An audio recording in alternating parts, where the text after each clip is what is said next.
ನಮಸ್ಕಾರ.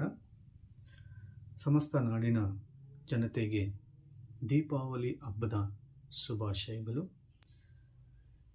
ಈ ಒಂದು ವಿಡಿಯೋದಲ್ಲಿ ದೀಪಾವಳಿ ಹಬ್ಬದ ಬಗ್ಗೆ ಒಂದು ಕಿರು ಮಾಹಿತಿಯನ್ನು ತಿಳಿದುಕೊಳ್ಳೋಣ.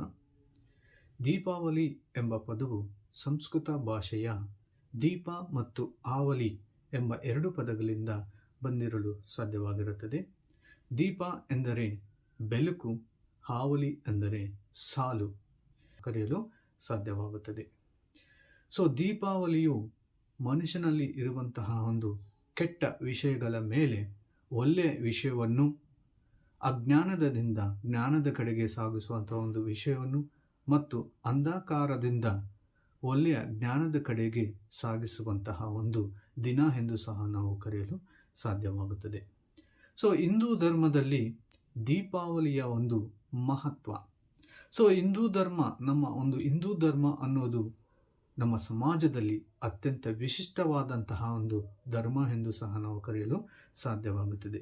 ನಮ್ಮ ಸಮಾಜದಲ್ಲಿ ಇರುವಂತಹ ಒಂದು ಧರ್ಮಗಳಲ್ಲಿ ನಮ್ಮ ಹಿಂದೂ ಧರ್ಮವು ಕೂಡ ಅತ್ಯಂತ ಶ್ರೇಷ್ಠವಾದಂತಹ ಮತ್ತು ಸಂಸ್ಕೃತವನ್ನು ಹೊಂದಿರುವಂತಹ ಒಂದು ವಿಶೇಷ ಧರ್ಮ ಎಂದು ಸಹ ನಾವು ಕರೆಯಲು ಸಾಧ್ಯವಾಗುತ್ತದೆ.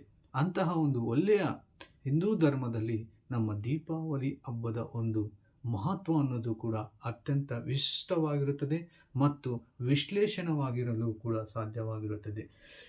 ಅದೇ ರೀತಿ ಹಿಂದೂ ಧರ್ಮದಲ್ಲಿ ದೀಪಾವಳಿಯ ಒಂದು ಹಬ್ಬದ ಮಹತ್ವವನ್ನು ನಾವು ಒಂದು ನಂತರ ಮತ್ತೊಂದು ವಿಶೇಷವಾಗಿ ತಿಳಿಯಲು ಸಾಧ್ಯವಾಗುತ್ತದೆ. ಮೊದಲನೆಯ ಒಂದು ಮಹತ್ವ ಏನೆಂದರೆ ರಾಘವ ರಾಮನ ವಿಜಯೋತ್ಸವ. ಈ ಒಂದು ದೀಪಾವಳಿ ಹಬ್ಬದಂದು ಶ್ರೀರಾಮನು ರಾವಣನನ್ನು ಸೋಲಿಸಿ ಅಯೋಧ್ಯಕ್ಕೆ ಮರಳಿದ ದಿನ ಎಂದು ಸಹ ನಾವು ಕರೆಯಲು ಸಾಧ್ಯವಾಗುತ್ತದೆ. ಈ ಒಂದು ಅಯೋಧ್ಯದ ಜನರು ಶ್ರೀರಾಮನು ಬೆಳಕಿನ ಸಾಲುಗಳ ಮುಖಾಂತರ ರಾಮನನ್ನು ಸ್ವಾಗತಿಸಿದ್ದಾರೆ ಎಂದು ಸಹ ನಾವು ಕರೆಯಲು ಸಾಧ್ಯವಾಗುತ್ತದೆ. ನಂತರ ಮತ್ತೊಂದು ಮಹತ್ವ, ಒಂದು ವಿಶೇಷ ಏನೆಂದರೆ ಲಕ್ಷ್ಮೀ ದೇವಿಯ ಪೂಜೆ.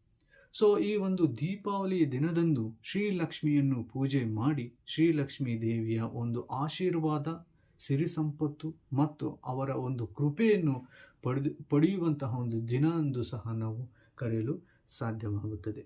ಈ ಒಂದು ದೀಪಾವಳಿಯ ದಿನದಂದು ಬೆಳಕಿನ ಮುಖಾಂತರ ಶ್ರೀಲಕ್ಷ್ಮಿಯನ್ನು ಪೂಜೆ ಮಾಡುವುದರ ಮೂಲಕ ನಮಗೆ ವಿಶೇಷವಾದಂತಹ ಒಂದು ಆರೋಗ್ಯ, ಸಿರಿ ಸಂಪತ್ತು ಮತ್ತು ಒಳ್ಳೆಯ ಜ್ಞಾನವನ್ನು ಬರುತ್ತದೆ ಎಂಬ ನಂಬಿಕೆಯ ಆಧಾರದ ಮೇಲೆ ನಮ್ಮ ಹಿಂದೂ ಧರ್ಮದ ಜನರು ಶ್ರೀಲಕ್ಷ್ಮಿಯನ್ನು ಪೂಜೆ ಮಾಡುತ್ತಾರೆ.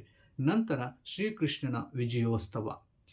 ಈ ಒಂದು ದೀಪಾವಳಿ ದಿನದಂದು ಶ್ರೀಕೃಷ್ಣನು ರಾವಣಾಸುರನನ್ನು ಸಂಹರಿಸಿದ ದಿನ ಎಂದು ಸಹ ನಾವು ಕರೆಯಲು ಸಾಧ್ಯವಾಗುತ್ತದೆ. ನಂತರ ಆಧ್ಯಾತ್ಮಿಕ ಅರ್ಥ.